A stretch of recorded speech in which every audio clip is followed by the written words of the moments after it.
think I just choked on my own spit. You haven't... Raz. I think my dog's dead.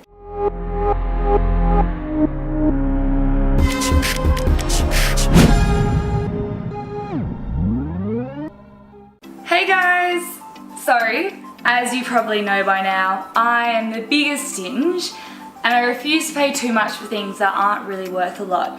So, I don't pay for parking, I don't pay for tomato sauce with my pie. Quite often when my friends went out for breakfast, I would go by IGA and get myself a muffin and have that for breakfast instead of those $17.50 eggs on toast. My golly gosh. And then often when my friends go out to dinner, I would pre-eat. So I'd eat some snacks at home and then go out and be like, I'll just have a side, I'm not too hungry. Save yourself literally like 20 bucks. Anyway, back to haggling. Here are my top tips on haggling that I wish I had learnt before I started traveling. Rule number 1, make sure you shop away from the main strip. Shopkeepers on the main strip tend to be okay with customers coming and going because they're so used to that. If you're like, oh no, I'm not paying that much, and you try and walk away, they're gonna be like, sick, like, don't really care because I'm gonna have another customer that's just gonna like swoop in. The tactic is to go a little bit away from the main strip, and they all sell the same stuff, so that's all good. And then if you do the whole like, oh, too much, I'm gonna walk away, they know that they're not really gonna get another customer. So they're gonna be like, no, come back, like, okay, $2. Rule number 2, try to learn some local language. So simple things like hello, goodbye, thank you. The shopkeepers tend to be like, oh, this girl has an in. She's trying to learn the language. And especially in Asia, they really respect like Westerners and like them trying to learn the language, I guess. So quite often they'll give you a discount or you'll just get a really good experience and they'll be super nice.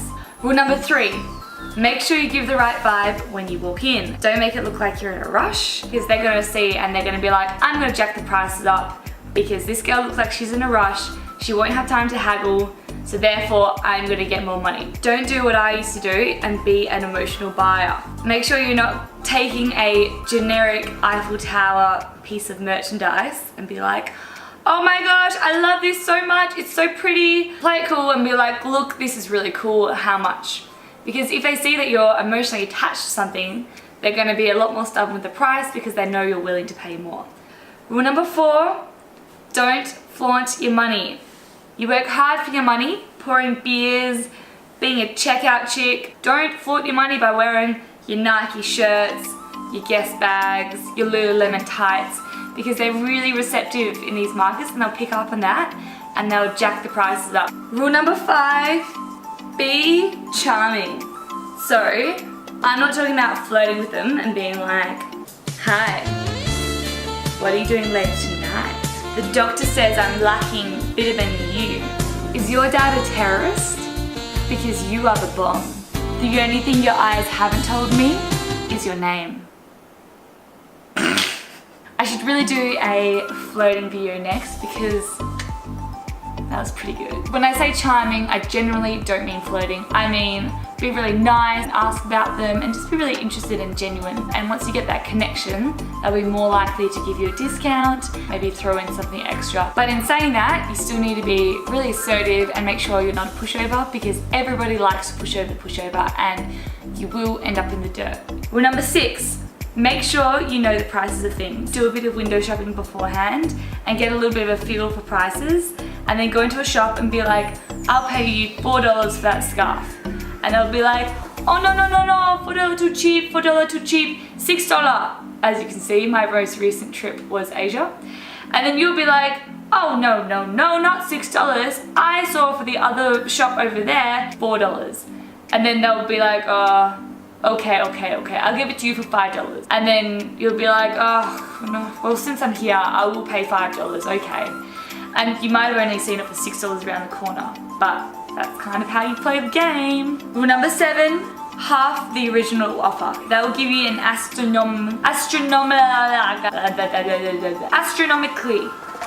they'll give you that astronomically high price, and then you'll have a half that offer, and you'll be appalled by that astronomically high price. You're like, I am not paying that much. Don't know why I just broke into an English accent just then. You can meet in the middle and you'll come to a kind of agreement, like a good kind of price for both. Rule number 8, make sure you use odd numbers. Bit of an odd one, I know, but honestly, it'll make you seem like a pro. Be like, I will give you $7 or $9 for that bed. I don't know why I said bed, I'm just looking at a bed right now. I'll give you $9 for that vase. I'll give you $9 for that beautifully crafted necklace. And they'll be like, oh, maybe that's the highest she'll go kind of thing. It's a pretty odd number. Whereas if you say $10, they'll be like, right, we can squeeze a few more dollary bills out of her. And then they'll try and push you up to maybe like $12 or something like that. Rule number 9 is the biggest, bestest rule I can give to you. If you take nothing else away from today, take number 9, which is don't be afraid to walk. So when you're haggling and you're getting to that median price and they just don't budge, just be like, nope, I'm out, I'm throwing in the towel, see you later. You walk off down the street and 9 times out of 10, if you're not in that touristy area, they'll be like, oh no, come back, okay. And then they'll take your last offer. Rule number 10, sometimes being a stinge isn't everything. I know that's a big statement coming from me who doesn't even pay for parking or basic human needs sometimes. But super important, those extra few cents, those extra $5, $2, whatever it might be, means so much to them, but not so much to us. When it comes down to it, you are only arguing over a few dollars. It's all part of the fun of it, but try to just be nice. They are my tips on haggling. What was that? Looking forward to seeing you next time. Hopefully you got a little bit out of this video. See you later.